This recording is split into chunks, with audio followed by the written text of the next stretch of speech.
Au concours des superlatifs, il est parfois décrit comme le chantier du XXe siècle.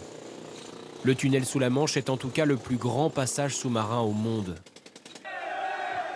Un passage qui s'ouvre ce 1er décembre 1990, avec cette poignée de main pour l'histoire, un ouvrier français et un Anglais qui échangent leurs drapeaux.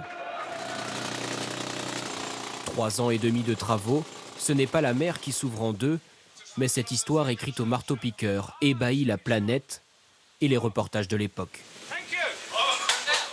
50 km au total ont été percés, nécessitant l'évacuation de 10 millions de mètres cubes de craie, soit l'équivalent de 3 pyramides de Khéops. L'Angleterre n'est désormais plus une île, on peut y aller à pied, ou du moins s'il faut filer.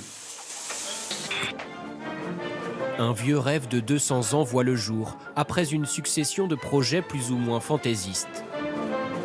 Le tunnel est, comme son nom l'indique, creusé sous la Manche, dans une croûte géologique de craie bleue, 50 km de long, dont 38 sous l'eau. Ces 2 employés, Philippe Cosette et Graham Fagg, sont choisis parmi des centaines d'autres pour devenir les visages de la réussite. L'année dernière, chacun de leur côté de la mer, ils se souvenaient de cette journée et de cette aventure incroyable. Ça a été l'enthousiasme, la fierté, la joie. Mais en même temps, vous avez à la suite un petit peu de tristesse parce que bon, le travail qu'on avait effectué pendant plusieurs années, là, ça s'arrêtait, quoi. Je crois qu'on a appelé ce tunnel la 8e merveille du monde. Je pense qu'il faudra du temps avant qu'il y ait quelque chose d'encore mieux. En plus, ce n'est pas là pour faire joli, ça marche vraiment. Et ça marche très bien la plupart du temps.